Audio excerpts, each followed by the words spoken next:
You know, there are American heroes who don't like this idea. And I wonder what you think of that. I was very sad to see that because those guys are, those guys are heroes of mine, so it's cool. That's unreal.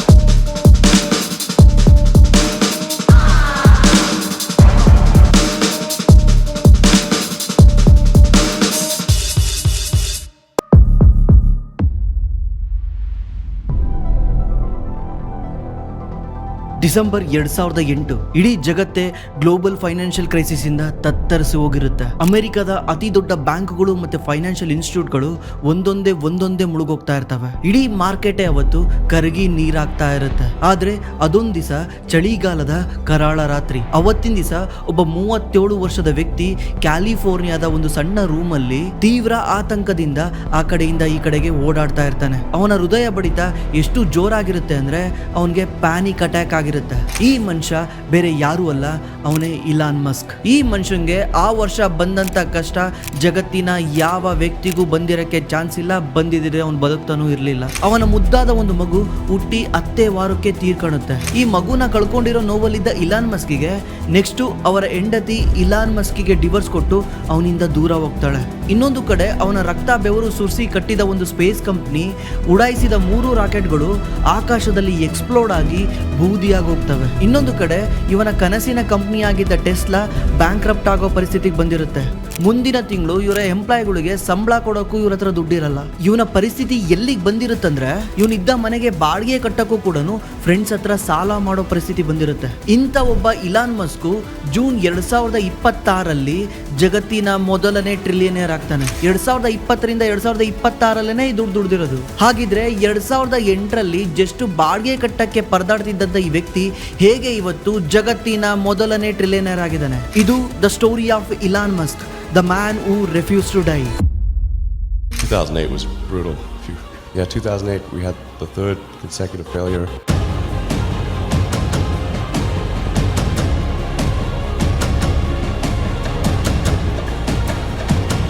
SpaceX's lack of experience bothers some NASA legends.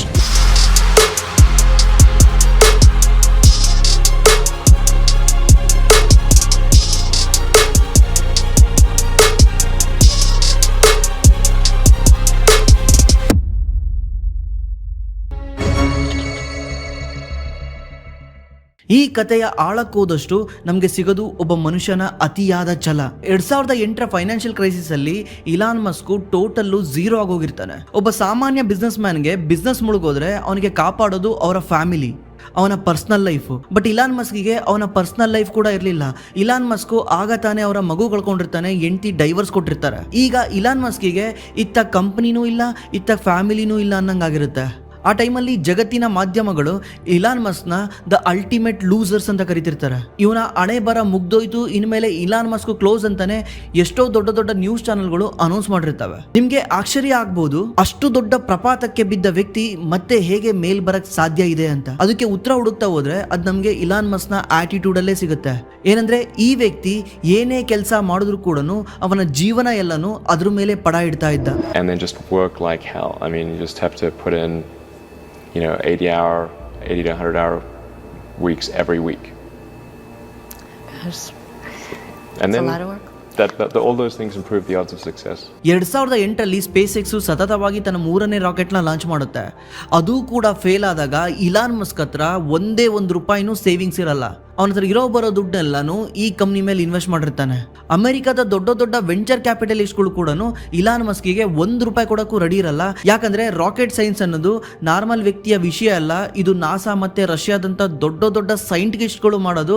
ಇದು ಒಬ್ಬ normal ವ್ಯಕ್ತಿ ಮಾಡಕ್ಕಾಗಲ್ಲ ಅಂತ ಆ ಟೈಮಲ್ಲಿ ಯಾರು ಇವನಿಗೆ ₹1 ಕೊಟ್ಟಿರಲ್ಲ. ಅವರೆಲ್ಲ ನಂಬಿರ್ತಾರೆ ಈ ರಾಕೆಟ್ ಯಾವಾಗ್ಲೂ ಪ್ರೈವೇಟ್ ಕಂಪ್ನಿ ಆಗಕ್ಕೆ ಚಾನ್ಸ್ ಇಲ್ಲ, ಇದನ್ನ ಗೌರ್ಮೆಂಟೇ ಫಂಡ್ ಮಾಡಬೇಕು ಅಂತ. ಆದರೆ ಇಲಾನ್ ಮಸ್ಕ್ ಸೋಲ್ ಒಪ್ಕೊಳೋ ವ್ಯಕ್ತಿ ಅಲ್ವೇ ಅಲ್ಲ. ಆತನ ಬಳಿ ಇದ್ದ ಕೊನೆ ಆಸ್ತಿ ಎಲ್ಲನೂ ಅಡ ಇಟ್ಟು ಲೋನ್ ತಗೊಂಬಂದು ಅವನು ಈ ಸ್ಪೇಸ್ ಎಕ್ಸ್ ಕಂಪ್ನಿನಲ್ಲಿ ಇನ್ವೆಸ್ಟ್ ಮಾಡ್ತಾನೆ. ತನ್ನ ಇಡೀ ದಿನನ ಅವನು ಎರಡು ಪ್ಲೇಸ್ ಅಲ್ಲಿ ಕಳೀತಾ ಇರ್ತಾನೆ. ಒಂದು ಟೆಸ್ಲಾ ಕಂಪ್ನಿಯ ಫ್ಯಾಕ್ಟರಿ, ಇನ್ನೊಂದು ಸ್ಪೇಸ್ ಎಕ್ಸ್ ಕಂಪ್ನಿಯ ಲಾಂಚ್ ಪ್ಯಾಡ್ ಅಲ್ಲಿ. ಅವನ ಜೊತೆ ಕೆಲಸ ಮಾಡ್ತಿದ್ದ ಇಂಜಿನಿಯರ್ಗಳು ಈಗಲೂ ನೆನೆಸ್ಕೊಂತಾರೆ ಆ ದಿನಗಳಲ್ಲಿ ಇಲಾನ್ ಮಸ್ಕ್ ದಿನಕ್ಕೆ ಕೇವಲ 2 ಗಂಟೆ ಮಾತ್ರ ಮಲ್ಕೊಂತಿರ್ತಾನೆ. ಮತ್ತೆ ಅವನು ಈ ಎಲ್ಲಾ ಪೇನ್ಗಳನ್ನ ಅನುಭವಿಸ್ತಾ ಡಿಪ್ರೆಷನ್ಗೆ ಹೋಗಿರ್ತಾನೆ, ಜೋರಾಗಿ ಉಸಿರಾಡ್ತಾ ಅಳ್ತಾ ಇರ್ತಾನೆ. ಇಷ್ಟೆಲ್ಲಾ ಪ್ರಾಬ್ಲಮ್ ಇದ್ರೂ ಕೂಡ ಮತ್ತೆ ಬೆಳಿಗ್ಗೆ ಫ್ರೆಶ್ ಆಗಿದ್ದು ಮತ್ತೆ ಜೋರಾಗಿ ಕೆಲಸ ಮಾಡಕ್ ಸ್ಟಾರ್ಟ್ ಮಾಡ್ತಿರ್ತಾನೆ. ಅವನಿಗೆ ಒಂದು ವಿಷಯ ಗೊತ್ತಿತ್ತು, ಏನಂದ್ರೆ ಈ ಹೋರಾಟ ಏನಾದ್ರು ನಾನು ಇಲ್ಲೇ ನಿಲ್ಸ್ಬಿಟ್ರೆ ಜಗತ್ತಿನಲ್ಲೇ ದೊಡ್ಡ ಕ್ರಾಂತಿಗಳು ಅಲ್ಲೇ ನಿಂತೋಗ್ಬಿಡ್ತವೆ. ಅವನ ಕನಸು ಜಸ್ಟ್ ಹಣ ಮಾಡೋದಾಗಿರ್ಲಿಲ್ಲ, ಬದಲಿಗೆ ಮನುಕುಲನೇ ಮಲ್ಟಿ ಪ್ಲಾನೆಟರಿ ಸ್ಪೀಸೀಸ್ ಮಾಡೋದಾಗಿತ್ತು. ಈ ಹುಚ್ಚುತನನೇ ಅವನಿಗೆ ಕತ್ಲೆಯಿಂದ ಹೊರಗೆ ಬರುವಂತ ಶಕ್ತಿ ಕೊಡುತ್ತೆ. ನಿಮ್ಗನ್ಸುತ್ತೆ 2008 ಅವನಿಗೆ ಜೀವನದ ಅತಿ ದುಃಖವಾದ ಇಯರ್ ಅಂತ, ಬಟ್ ನೀವು ಅವನ ಚೈಲ್ಡ್ಹುಡ್ ನೋಡಿದ್ರೆ ಇನ್ನೂ ಭಯಂಕರವಾಗಿದೆ. ಈ ಸ್ಟೋರಿ ಸ್ಟಾರ್ಟ್ ಆಗೋದು ಸೌತ್ ಆಫ್ರಿಕಾದ ಪ್ರಿಟೋರಿಯಾ ಅನ್ನೋ ಒಂದು ಜಾಗದಲ್ಲಿ. 1971 ಹುಟ್ಟಿದ ಇಲಾನ್ ಮಸ್ಕ್ ನಾರ್ಮಲ್ ಮಕ್ಕಳು ತರ ಇರ್ತಿರ್ಲಿಲ್ಲ.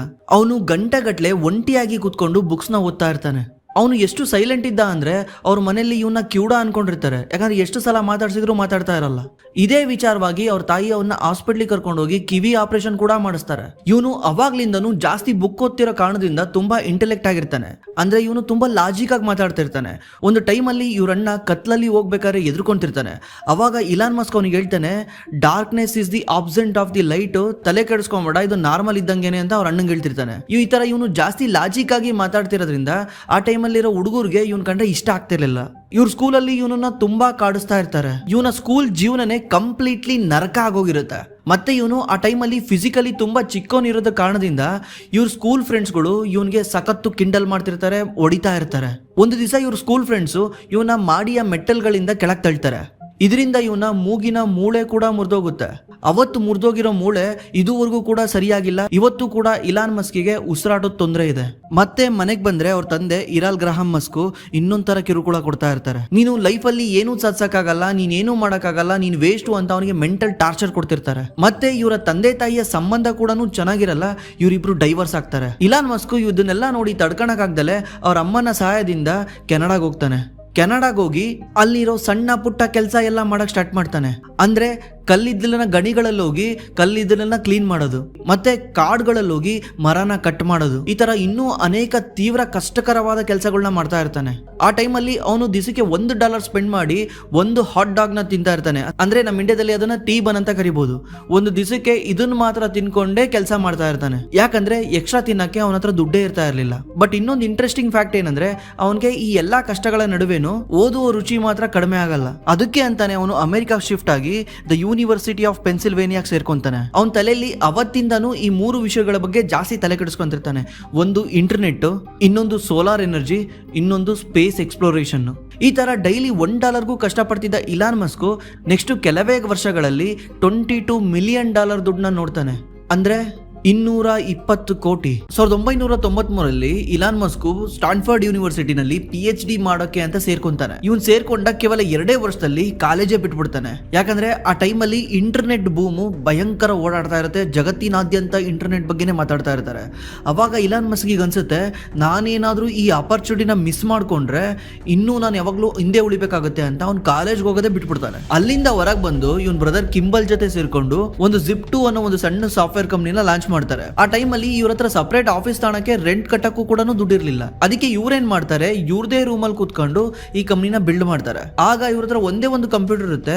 ಬೆಳಿಗ್ಗೆ ಇವ್ರ ಬ್ರದರ್ ಆ ಕಂಪ್ಯೂಟರ್ನ ಯೂಸ್ ಮಾಡ್ತಾ ಇದ್ರೆ ಸಂಜೆ ಇಲಾನ್ ಮಸ್ಕ್ ಇದೇ ಕಂಪ್ಯೂಟರ್ನ ಯೂಸ್ ಮಾಡ್ಕೊಂಡು ಕೋಡ್ ಮಾಡ್ತಾ ಇರ್ತಾನೆ. ಈ Zip2 ಪ್ರಾಜೆಕ್ಟ್ ನ ಬಿಲ್ಡ್ ಮಾಡ್ತಾ ಇರ್ತಾನೆ. ಈ Zip2 ಇಲಾನ್ ಮಸ್ಕಿಗೆ ಮೊದಲನೇ ಅತಿ ದೊಡ್ಡ ಸಕ್ಸಸ್ ನ ತಂದ್ಕೊಡುತ್ತೆ. ಇದಕ್ಕಿಂತ ಮುಂಚೆ ಇಲಾನ್ ಮಸ್ಕ್ ಸಣ್ಣ ಪುಟ್ಟ ಗೇಮ್ಗಳನ್ನ ಬಿಲ್ಡ್ ಮಾಡಿ ಸೆಲ್ ಮಾಡ್ತಾ ಇರ್ತಾನೆ. ಅದರಿಂದ ಅಷ್ಟು ದೊಡ್ಡ ದುಡ್ಡು ಸಿಗ್ತಾ ಇರಲ್ಲ. ಈ ಪ್ರಾಜೆಕ್ಟ್ ಇಂದ ಇಲಾನ್ ಮಸ್ಕಿಗೆ ಒಳ್ಳೆ ದುಡ್ಡು ಸಿಗುತ್ತೆ. ಈ Zip2 ನ 1999 ಕಾಂಪ್ಯಾಕ್ಟ್ ಅನ್ನೋ ಒಂದು ಕಂಪನಿ ಬೈ ಮಾಡುತ್ತೆ $302 ಮಿಲಿಯನ್ ಕೊಟ್ಟು. ಆಗ ಇಲಾನ್ ಮಸ್ಕಿಗೆ ಇದರಿಂದ $22 ಮಿಲಿಯನ್ ಸಿಗುತ್ತೆ. $22 ಮಿಲಿಯನ್ ಅಂದ್ರೆ ಹತ್ರ 200 ಕೋಟಿ. ನಮ್ಮಂತರ ಕೈಯಲ್ಲಿ ಏನಾದ್ರು ಸಿಕ್ಕಿದ್ರೆ ಏನ್ ಮಾಡ್ತಿದ್ವಿ ಹೇಳಿ? ಆರಾಮಾಗಿ ಆ ದುಡ್ಡನ್ನ ಖರ್ಚು ಮಾಡ್ಕೊಂಡು ಲ್ಯಾಂಬರ್ಗಿನಿನ, ರೇಂಜ್ ರೋವರ್ ಯಾವ್ದನ್ನ ಗಾಡಿ ತಗೊಂಡು ಒಂದ್ ಒಳ್ಳೆ ಬಂಗ್ಲೆ ತಗೊಂಡು ಸೆಟ್ಲ್ ಆಗ್ಬಿಡ್ತಿದ್ವಿ. ಬಟ್ ಇಲಾನ್ ಮಸ್ಕ್ ಆ ತರ ಮಾಡಲ್ಲ. ಇಲಾನ್ ಮಸ್ಕ್ ಆ ಎಂಟೈರ್ ದುಡ್ಡನ್ನ ಮತ್ತೆ ಹೊಸ ಬಿಸ್ನೆಸ್ ಅಲ್ಲಿ ಇನ್ವೆಸ್ಟ್ ಮಾಡ್ತಾನೆ. ಅದೇ X.com. X.com ಅನ್ನೋದು ಒಂದು ಪೇಮೆಂಟ್ ಕಂಪ್ನಿ ಆಗಿರುತ್ತೆ. ಯಾವ ರೀತಿ ನಾವು ಇವಾಗ ಫೋನ್ ಪೇ, ಗೂಗಲ್ ಪೇ ನಲ್ಲಿ ಒಂದು ಸ್ಕ್ಯಾನರ್ ಇಟ್ಕೊಂಡು ಪೇ ಮಾಡ್ತೀವಿ, ಒಂದು ಫೋನ್ ನಂಬರ್ ಇಟ್ಕೊಂಡು ಪೇ ಮಾಡ್ತೀವಲ್ಲ, ಅದೇ ರೀತಿ ಆ ಟೈಮಲ್ಲಿ ಈ ಕಂಪ್ನಿ ಜಸ್ಟ್ ಒಂದು ಇಮೇಲ್ ಅಡ್ರೆಸ್ ಇಂದ ಒಬ್ಬರಿಂದ ಒಬ್ಬರಿಗೆ ದುಡ್ಡು ಕಳ್ಸೋದನ್ನ ಸ್ಟಾರ್ಟ್ ಮಾಡಿರುತ್ತೆ. ಅಂದ್ರೆ ಆ ತರ ಒಂದು ಪೇಮೆಂಟ್ ಗೇಟ್ ವೇ ಕಂಪ್ನಿನ ಇಲಾನ್ ಮಸ್ಕ್ ಬಿಲ್ಡ್ ಮಾಡಿರ್ತಾನೆ. ಬಟ್ ಅದೇ ಟೈಮಲ್ಲಿ ಇಲಾನ್ ಮಸ್ಕ್ ತರನೇ ಇನ್ನೊಬ್ಬ ಹಂಗರ್ ಎಂಟರ್ಪ್ರಿನರ್ ಇರ್ತಾನೆ. ಅವನೇ ಪೀಟರ್ ಥೀಲ್ ಅಂತ.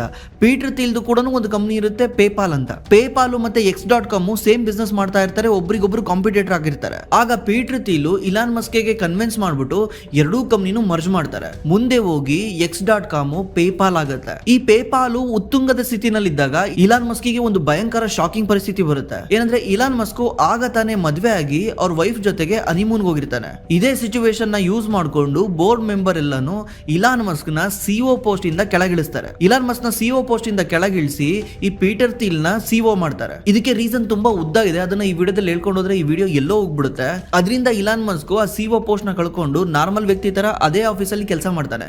ಮುಂದೆ ಹೋಗಿ ಇದೇ ಕಂಪ್ನಿನ eBay $1.5 ಬಿಲಿಯನ್ ಕೊಟ್ಟು ಬೈ ಮಾಡುತ್ತೆ. ಇದರಲ್ಲಿ ಇಲಾನ್ ಮಸ್ಕ್ ಜಾಸ್ತಿ ಶೇರ್ ಇದ್ದ ಕಾರಣ ಇಲಾನ್ ಮಸ್ಕ್ಗೆ $180 ಮಿಲಿಯನ್ ಸಿಗುತ್ತೆ, ಅಂದ್ರೆ ಅರೌಂಡ್ 1800 ಕೋಟಿ. ಎಗೇನ್ ಇಲಾನ್ ಮಸ್ಕ್ ಆ ದುಡ್ಡು ಕೂಡ ಜೋಬಲ್ಲಿ ಇಟ್ಕೊಂಡು ಕುತ್ಕೊಳ್ಳಲ್ಲ, ಆ ದುಡ್ಡನ್ನ $1 ಖರ್ಚು ಮಾಡಲ್ಲ. ಅದರಲ್ಲಿ ಬಂದಿದ್ದ $100 ಮಿಲಿಯನ್ ಸ್ಪೇಸ್ ಎಕ್ಸ್ ಅಲ್ಲಿ ಇನ್ವೆಸ್ಟ್ ಮಾಡ್ತಾನೆ.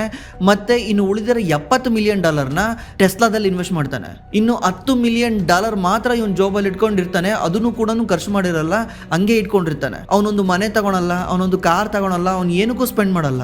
ಇಷ್ಟು ದೊಡ್ಡ ಡೀಲ್ ಬಂದ್ರು ಕೂಡ ಅದನ್ನ ಫ್ಯೂಚರ್ ಕಂಪ್ನಿಗಳಲ್ಲಿ ಇನ್ವೆಸ್ಟ್ ಮಾಡ್ತಾನೆ. ಈ ತರ ಇನ್ವೆಸ್ಟ್ಮೆಂಟ್ ಮಾಡಿದ್ಮೇಲೆ ಇಲಾನ್ ಮಸ್ಕ್ ನ ನಿಜವಾದ ಕರಾಳ ಸ್ಥಿತಿ ಸ್ಟಾರ್ಟ್ ಆಗುತ್ತೆ. ರಾಕೆಟ್ ಸೈನ್ಸ್ ಅನ್ನೋದು ಕೇವಲ ನಾಸಾ ಮತ್ತೆ ರಷ್ಯಾ ಅಂತ ದೇಶಗಳಿಗೆ ಮಾತ್ರ ಸೀಮಿತ ಆಗಿರೋ ಟೈಮಲ್ಲಿ ಇಲಾನ್ ಮಸ್ಕ್ ಇದನ್ನ ಪ್ರೈವೇಟ್ ಆಗಿ ರನ್ ಮಾಡಬೇಕು ಅಂತ ಒಂದು ದೊಡ್ಡ ಸಾಹಸ ಮಾಡ್ತಾನೆ. ನಾವು ಇನಿಷಿಯಲಿ ಹೇಳಿದ್ವಲ್ಲ, ಸ್ಪೇಸ್ ಎಕ್ಸ್ ರಾಕೆಟ್ ನ ಲಾಂಚ್ ಮಾಡ್ತಿತ್ತು, ಅದು ಫೇಲ್ ಆಯ್ತು ಅಂತ.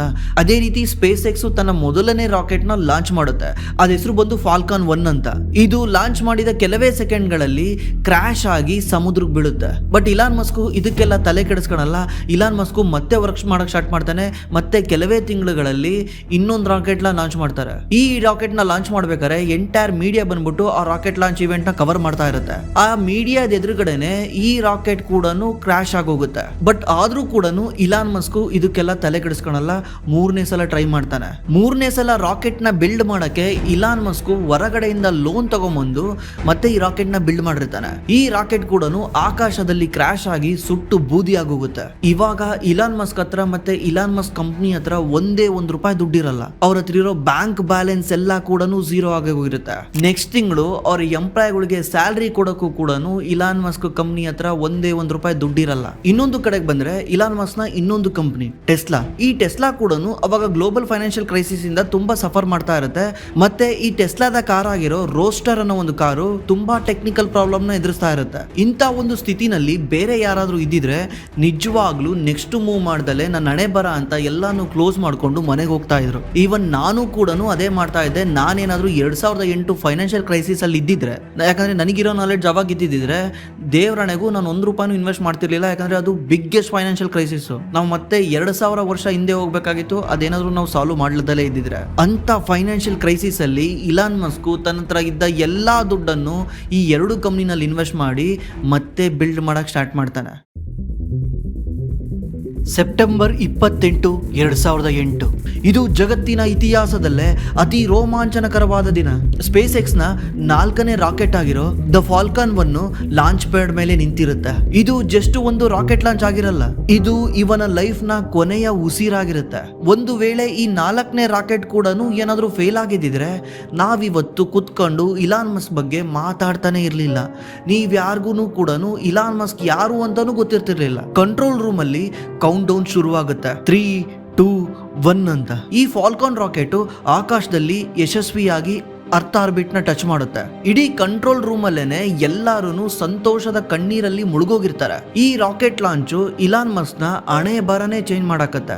ನೆಕ್ಸ್ಟ್ ಕೆಲವೇ ವಾರದಲ್ಲಿ ಜಗತ್ತಿನ ಅತಿ ದೊಡ್ಡ ಸ್ಪೇಸ್ ಕಂಪ್ನಿ ಆಗಿರೋ ನಾಸಾ ಈ ಸ್ಪೇಸ್ ಎಕ್ಸ್ ಗೆ ಒಂದು ಆರ್ಡರ್ ಕೊಡುತ್ತೆ. ಅದರ ವ್ಯಾಲ್ಯೂ ಬರೋಬ್ಬರಿ $1.6 ಬಿಲಿಯನ್ ಇರುತ್ತೆ. ಮತ್ತೆ ಇನ್ನು ಕೆಲವು ದಿವಸ ಆದ್ಮೇಲೆ ಟೆಸ್ಲಾಗೆ ಮತ್ತೆ $20 ಮಿಲಿಯನ್ ಅಷ್ಟು ದುಡ್ಡನ್ನ ಇನ್ವೆಸ್ಟ್ ಮಾಡ್ತಾರೆ. ಇದರಿಂದ 2 ಕಂಪ್ನಿಗಳು ಬಚಾವ್ ಆಗ್ತವೆ.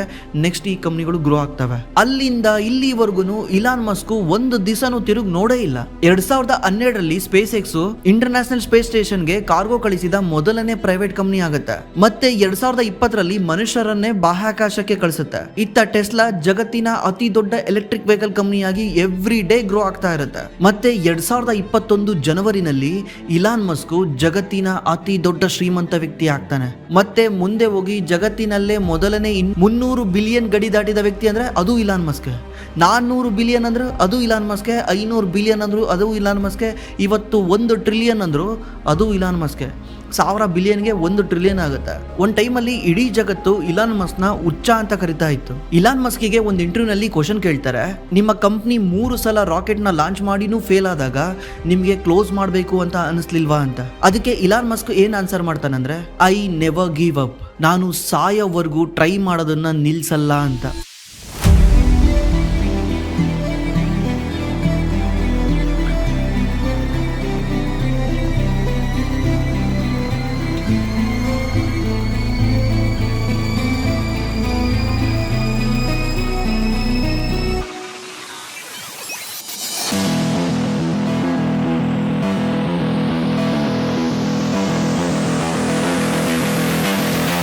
I don't ever give up.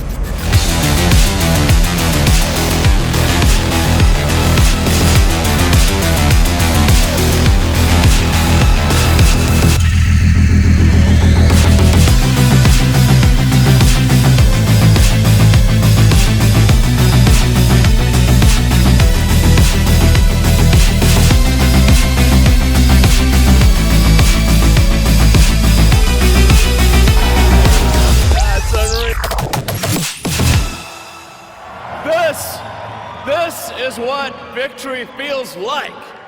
Yeah!